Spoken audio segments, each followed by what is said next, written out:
আরে দাদা ঠিক ধরেছো, দিদি তুমিও। এ হলো চিকেন চাপ, আর খেয়ে বলবে বাপরে বাপ।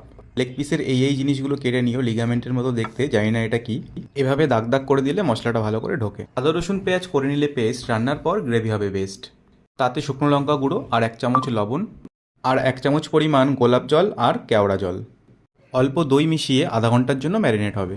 তারপর দুটো লেগ পিসই 50% করে ভেজে নিয়ে সাইড করে দেবো এক পাশে, আর গ্রেভিটা বানাতে হবে ভালোবেসে।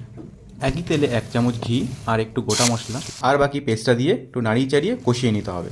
অ্যাড করব অল্প লবণ, লঙ্কা গুঁড়ো আর একটু চিনি।